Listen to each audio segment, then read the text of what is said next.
Boa noite, irmãos, a paz. Que música fantástica, que tempo de adoração fantástico, maravilhoso, de qualidade para Deus e para os outros. Bom, gente, hoje coube a mim falar sobre o capítulo 12 de Romanos. Capítulo 12, não sei se está lá já na frente ou não. Está lá? Não está ainda? Eu estou tentando transicionar aqui no meu brinquedinho, tá? Glória a Deus. Capítulo 12 de Romanos, que eu quero convidar vocês para lerem comigo. Na verdade, pastor André, como eu não quero usar a Bíblia daqui, me empresta essa, por favor. Se tem uma NVI aí. Como eu não vou usar daqui para não... Minha primeira vez que eu estou brincando com isso. Olha, pessoal, que legal.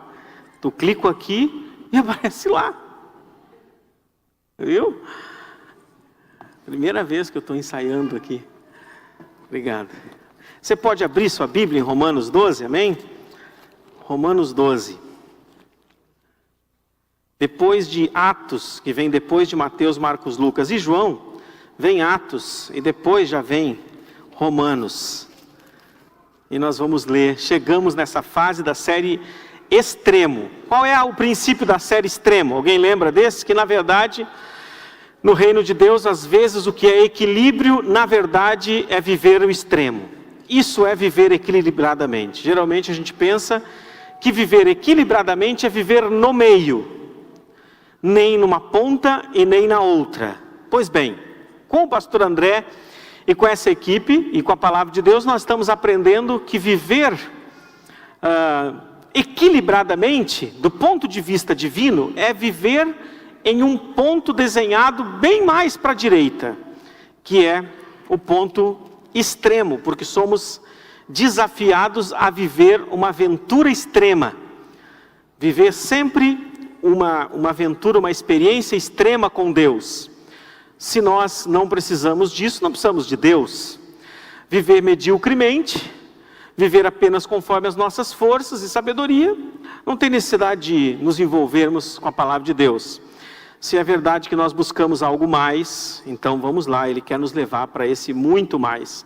Capítulo 12, verso 1. Portanto, irmãos, rogo-vos pelas misericórdias de Deus, que se ofereçam em sacrifício vivo, santo e agradável a Deus. Esse é o culto racional de vocês. Não se amoldem ao padrão desse mundo, mas transformem-se pela renovação da sua mente, para que sejam capazes de experimentar e comprovar a boa, agradável e perfeita vontade de Deus.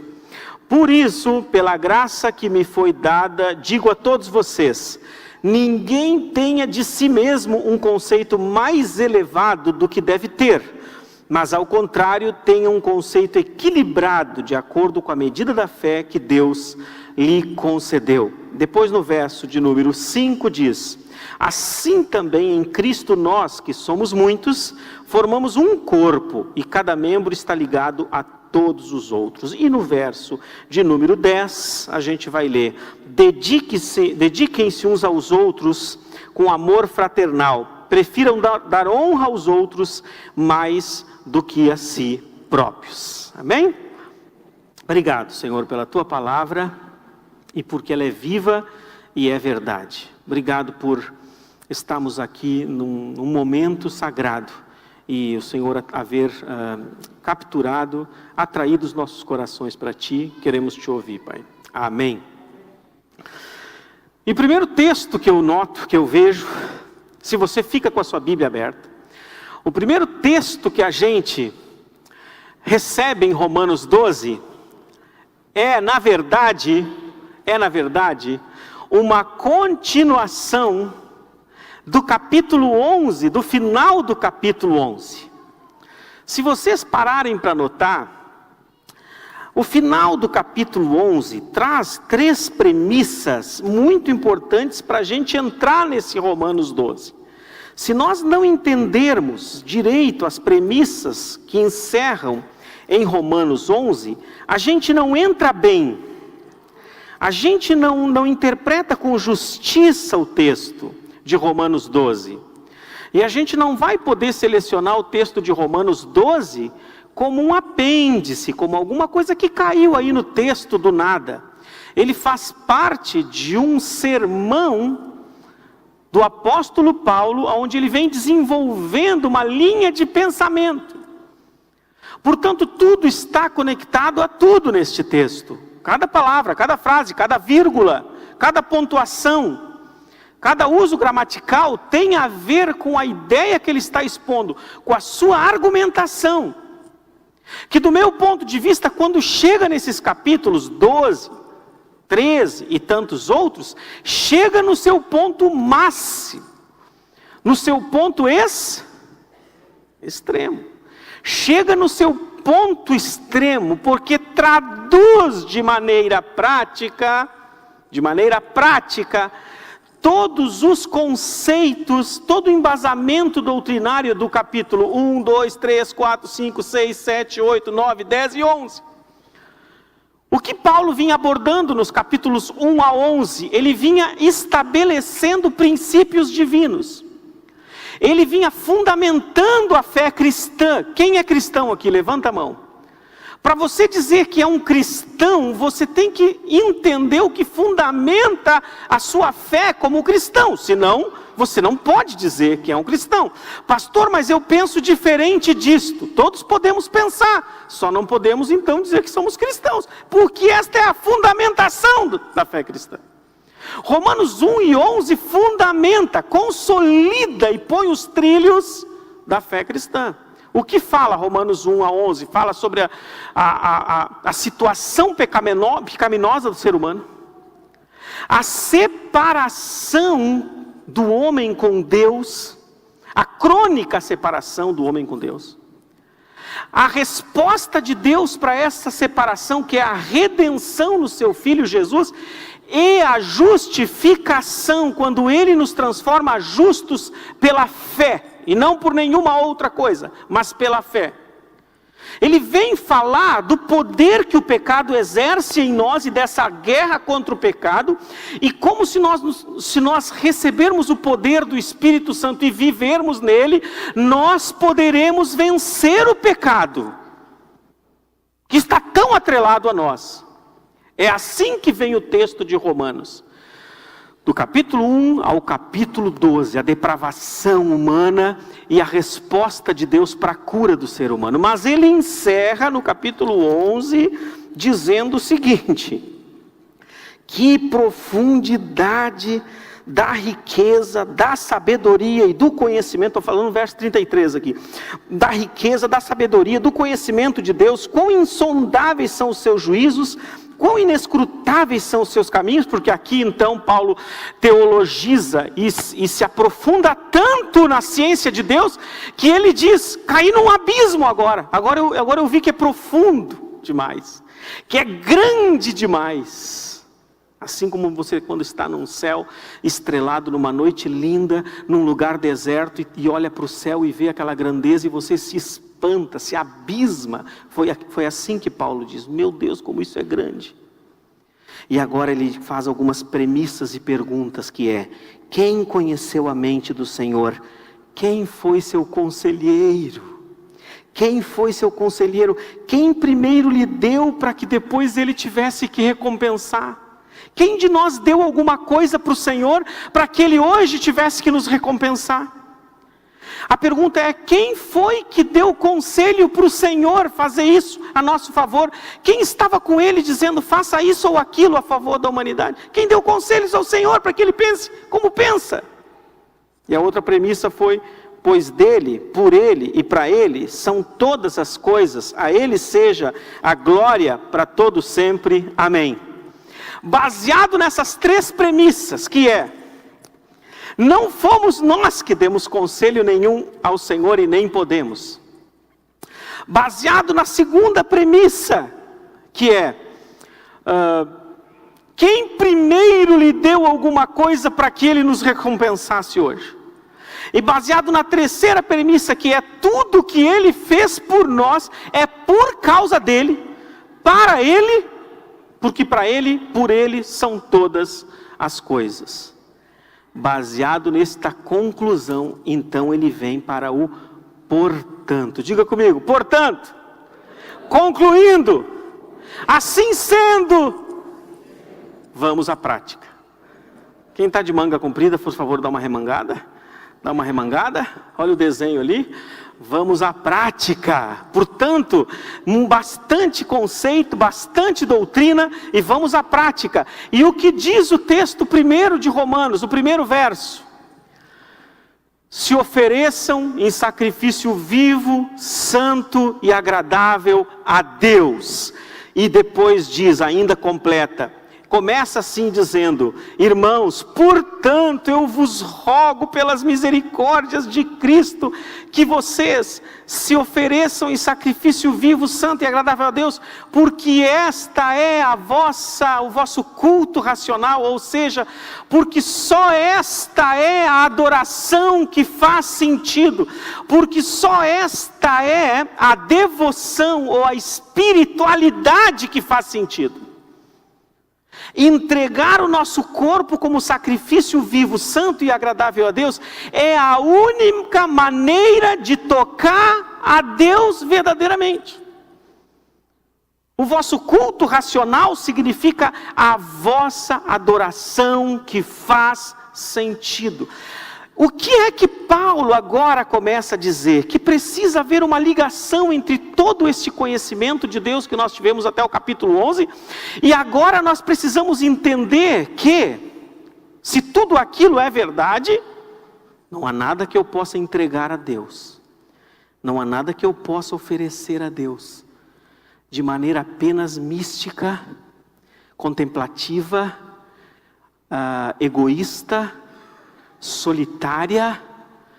Nada que eu possa continuar oferecendo a Deus, começar e continuar oferecendo a Deus, que não atinja a prática da vida, que não atinja as outras pessoas. Não há nada que eu possa oferecer a Deus na minha alma e no meu espírito de maneira egoísta e separada das pessoas. Por isso o texto começa assim, vocês vão acompanhar esse desenvolvimento comigo. Ele começa: ofereçam tudo. Portanto, concluindo, já que não há nada que nós possamos fazer para merecer a graça de Deus, então tomemos tudo que somos e temos, e entreguemos ao Senhor como sacrifício vivo, porque quando nós passamos para este estágio, nós estamos começando a ter possibilidade de ter um culto racional, que não é um culto só de palmas, que não é um culto de adoração, que não é um culto de glória a Deus e aleluia, que não é um culto apenas de você ter uma santa reverência, mas que é o culto da vida prática. Vamos dizer juntos? O culto da vida prática. O culto do dia a dia. Sacrifício vivo, santo e agradável a Deus, que é o vosso culto racional. Em segundo lugar, se é verdade que eu preciso ir para a ação. Uma pergunta antes. Culto racional tem a ver com a palavra adoração, ok? Sim? E adoração, tem a palavra ação no meio ou não? Tem ou não? No finalzinho? Esse é um conceito equivocado. Parece que quanto mais eu adoro, mais eu me distancio do problema, e mais eu me envolvo comigo mesmo, fico meditando. Adoração. Adoração é muito isso, pastor. É uma arte da meditação. Até eu vou ver se minhas pernas obedecem ainda. Eu fico assim, eu estou em contato com o divino. E é verdade, para começar é bem bom, não precisa ser assim, pode ser de qualquer outro jeito. Silenciando, parando de ouvir o ruído e começando a tentar ouvir a voz de Deus. Isso é o princípio. Mas é só o princípio. Porque a adoração de verdade precisa saltar da devoção pessoal e da meditação para a prática.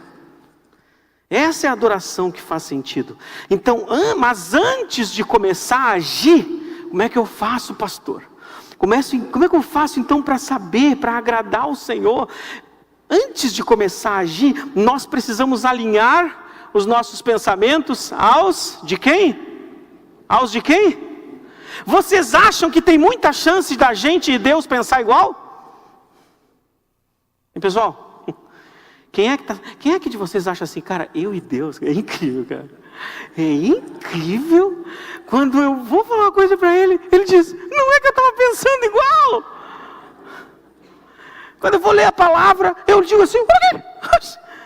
Cara, eu sempre pensei, eu sempre cobrei da mamãe e do papai. Vocês acham que tem alguma chance, da forma como a gente tem conduzido a nossa vida, como a humanidade anda, de a gente pensar parecido com Deus? Quem acha que não tem chance? Levanta a mão. Não tem chance. Não tem chance.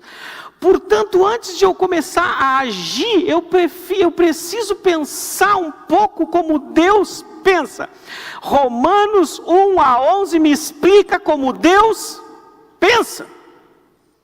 O texto diz, portanto, irmãos, o que ele está dizendo, leiam Romanos 1-11, para vocês entenderem o que Deus pensa a nosso respeito, a respeito dele, e das condições que nós temos de fazer alguma coisa de fato significativa. Leiam Romanos 11, e o que ele diz? Como é que a gente pode, antes de ir para a ação, nos alinhar aos pensamentos de Deus? Mas transformem-se pela renovação da sua mente, para que sejam capazes de experimentar e comprovar a boa, agradável e perfeita vontade de Deus.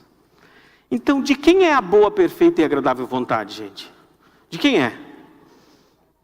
De Deus. Não é a minha, é a de Deus. É claro que eu sei que todos os planos que você tem feito ultimamente, aos teus olhos são bons, perfeitos e agradáveis.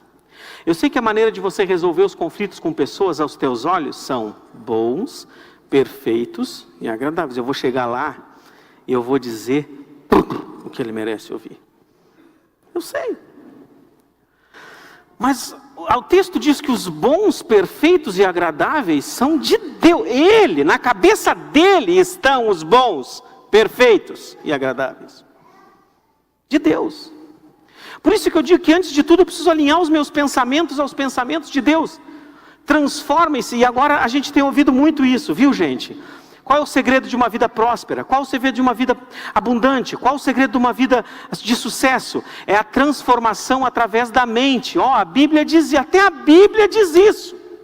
Até a Bíblia diz isso, que quando eu não mudo a minha maneira de pensar, a minha lógica, quando eu não mudo as minhas crenças, eu não consigo mudar os meus resultados.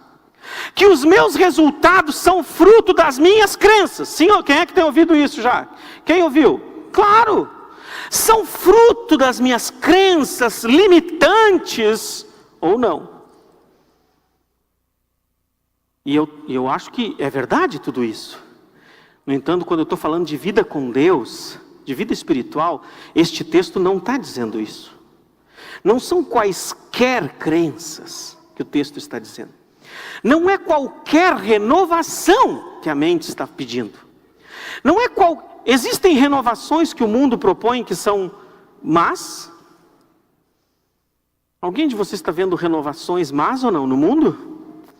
Renovações que as pessoas disseram para nós, se vocês agirem assim a partir de agora, se vocês disciplinarem os filhos de vocês assim, se vocês tiverem um relacionamento conjugal aberto, assim, muito aberto, se vocês tirarem a disciplina e os limites dos filhos, alguém nos disse isso. Alguém quis renovar o entendimento da humanidade dizendo, se vocês destruírem todas as estruturas mais sagradas, os pilares que sustentam a sociedade, vocês vão ver que vocês vão ser felizes. Alguém nos disse isso. Isso é uma renovação da maneira de pensar, mas que não é conforme a mente de Deus. É conforme a mente perdida, confusa, desorientada dos nossos formadores de opinião, dos nossos cientistas e especialistas. Os mesmos especialistas que disseram para Noé, não constrói, tu está louco construir essa arca. Os especialistas foram lá dizer para ele que o arquiteto, que era Deus, tinha construído uma loucura.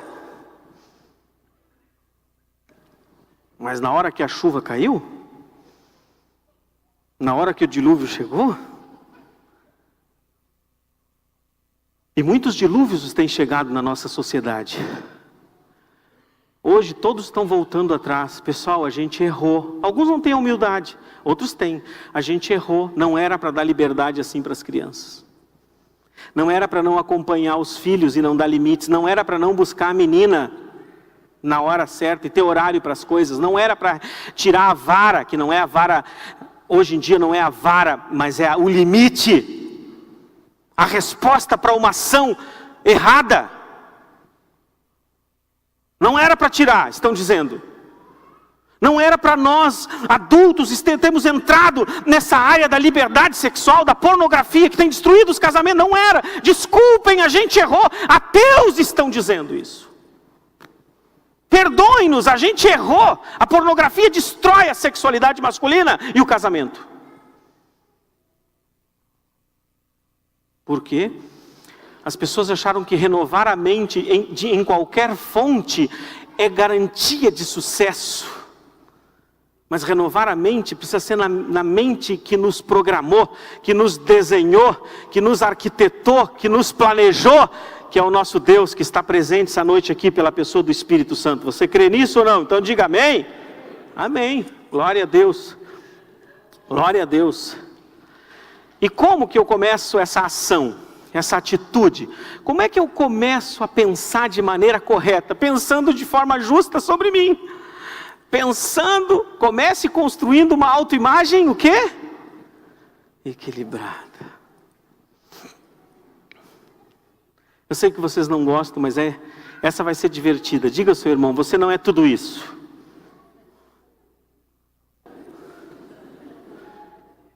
Agora você diz assim, mas você não é tão ruim assim. Não é tão ruim assim. Diga comigo essa frase. Vamos lá, gente. Comece construindo uma autoimagem equilibrada. O que quer dizer isso, gente? Uma imagem justa sobre você. Justa. Nem muito alta e nem muito baixa, mas justa. É que o texto nos diz. Ele nos diz o seguinte: ninguém tenha de si mesmo um conceito mais elevado do que deve ter. Mas tem um conceito equilibrado. Quem de vocês tem certeza que conhece uma pessoa que pensa mais do que si mesmo? Quem de vocês? Essa pessoa é chata ou não? É chata. Essa pessoa é burra. Essa pessoa não aprende. Essa pessoa é uma inconveniente. Essa pessoa, ela estraga prazer. Essa pessoa, ela é como aquelas coisas, aqueles repelentes, elas espantam as pessoas de perto. Essas pessoas têm o melhor argumento, têm a melhor experiência, o melhor carro, a melhor casa, a melhor família. Essas pessoas foram nos melhores lugares do mundo. Tu foi num hotel bom? Não conhece o que eu fui. Tu foi num país legal? Tu não conhece o que eu fui. Tu te machucou, tu te quebrou? Tu não sabe eu, então, quando eu me quebrei. Tu capotou o teu cabelo. Deixa eu ver a foto. Isso aqui é chato. Chato, burro, ignorante. Sempre pensa que tudo que ele é ou tem é mais. Ou seja, não tem espaço para aprender. Como é que vai conhecer a mente de Deus se a mente dele é a melhor? Se a vontade dele tem sido a mais boa, a mais perfeita e a mais agradável. Então o texto diz, comece tendo uma imagem justa sobre você.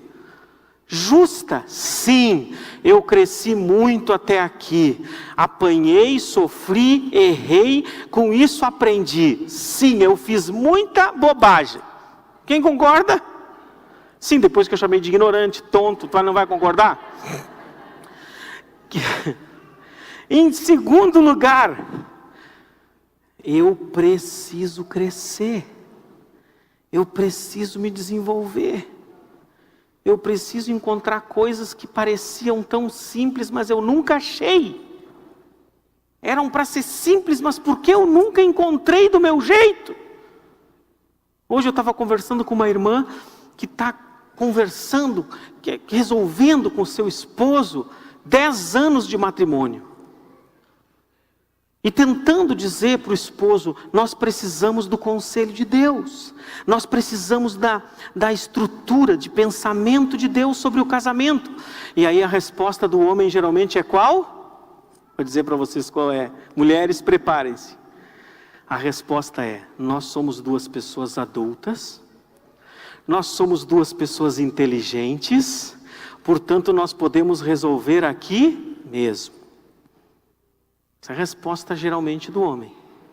O que ele está dizendo? Eu sou capaz. Quando eu digo sou capaz, isso significa eu não quero me desenvolver. Eu tenho medo de conhecer a vontade de Deus para o casamento e para o homem. E a mulher também, quando eu digo isso. Daí ela diz o seguinte, eu ensinei ela a dizer. Diga assim, amor, a gente tentou já por 10 anos e não rolou. A gente precisa de mais quantos 10? Então, ninguém tenha de si mesmo um conceito mais elevado do que deve ter, mas ao contrário, tenha um conceito equilibrado sobre si mesmo. E agora, depois que ele diz, vamos para a prática, portanto, e agora vem. E agora começa a mente de Deus a ser transmitida. O resumo do resumo de Romanos começa a ser transmitido. Nós não somos uma ilha. Quando eu entendo e me coloco na posição correta, eu entendo que eu sou apenas mais um.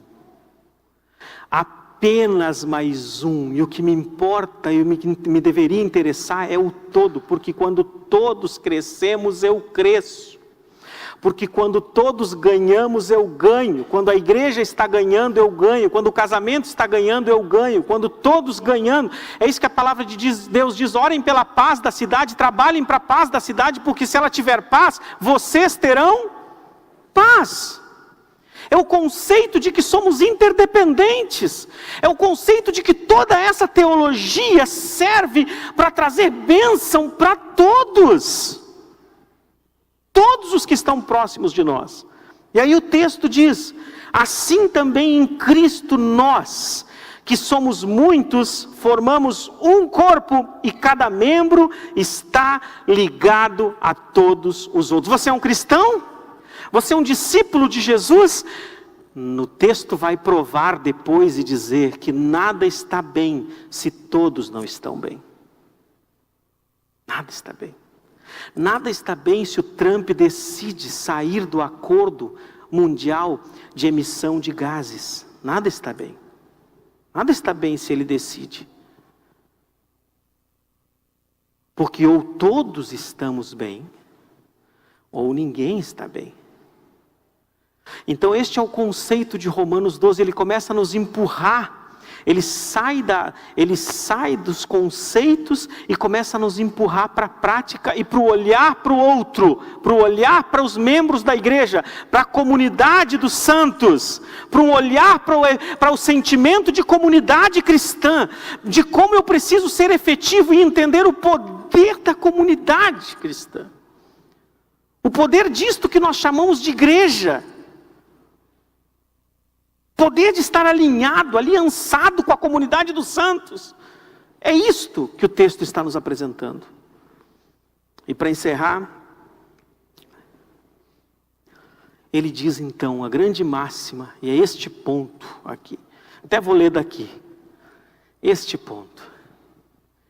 Que diz, dediquem-se uns aos outros com amor fraternal. Prefiram dar honra aos outros mais do que a vocês mesmos. Dediquem-se a dar honra aos outros mais do que a vocês mesmos. Esse texto não está dizendo, dediquem-se a investir tudo nos outros e nada em você mesmo. Não está dizendo, deixe os teus filhos passar fome e alimente o dos outros. Não está dizendo, não cuida do teu estudo, não cuida do teu trabalho, não cuida do teu dinheiro, mas cuida dos outros. Esse texto não está falando sobre isso. Porque isso é uma negligência e é um contrassenso. Porque eu não posso cuidar dos outros quando eu não tenho recurso. Eu não posso cuidar do outro quando eu não tenho conhecimento. E eu não posso cuidar dos outros quando eu não estou curado emocionalmente. Portanto, é um contrassenso, seria um contrassenso.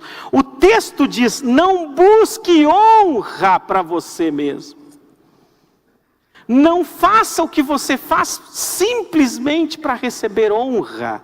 Construa uma vida que abençoe e honre os outros. E é nisto que eu quero orar, porque quem de nós tem sonhado os sonhos de Deus?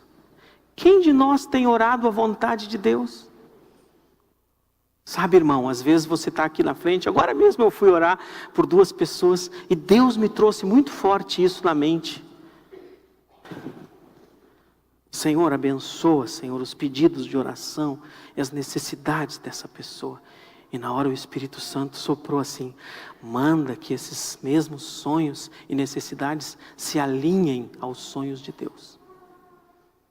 Porque se não estiverem alinhados, Deus não pode fazer nada. Deus não vai fazer nada.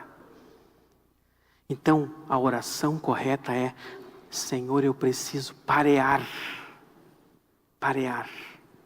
Eu preciso conectar a minha mente com a tua mente, entendendo quem de fato eu sou, entendendo que nada sou sem a tua graça e não posso te pagar por nada, e entendendo que eu só posso tentar tocar em ti, me entregando por completo, tudo que eu sou. E essa é a nossa oração, essa será a minha oração nessa noite. Orar para que você saia daqui louco para descobrir a boa, perfeita e agradável vontade de Deus. Boa, perfeita e agradável vontade de Deus. E Ele tem uma boa, perfeita e agradável para você? Tem ou não tem? Quando Ele permitiu que você viesse à existência, Ele pensou assim: para essa pessoa eu quero um karma maldito. Por que, Senhor? Hoje eu acordei mal. Acordei com o pé esquerdo. Acordei muito magoado.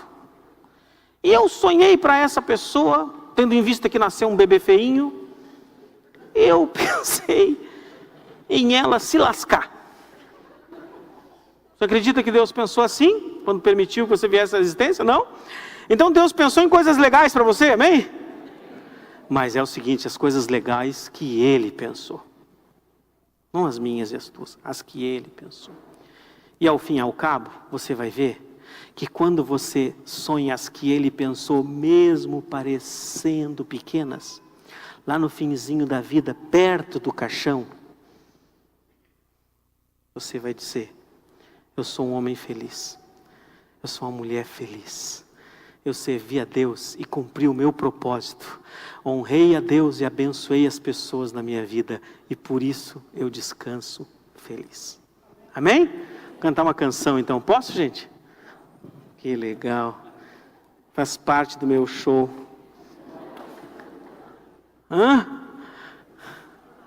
Não vou ficar aqui atrás porque aqueles lá não vão ver. É bem importante que todos me vejam. Ninguém tenha de si uma imagem.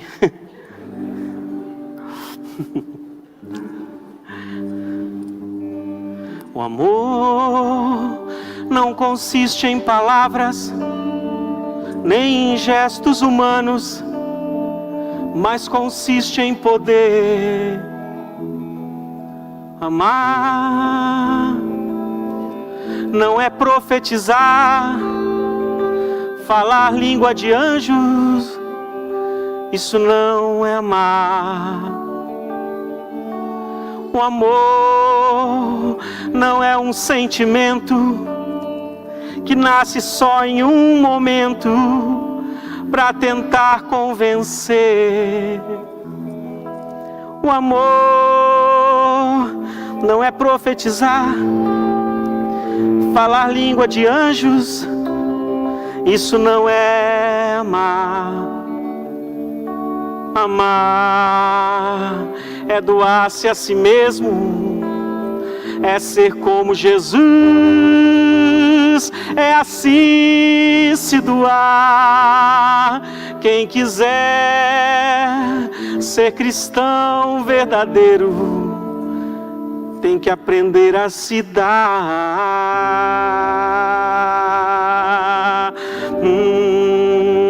Levante o caído,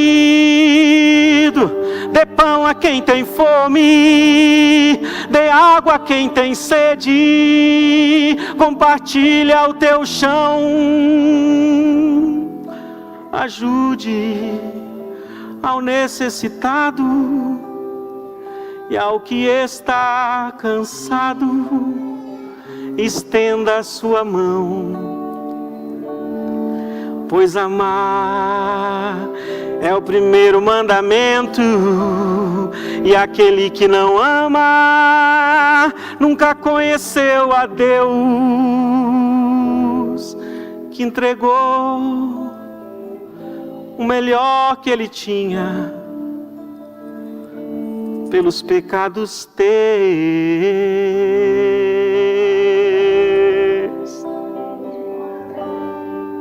Obrigado.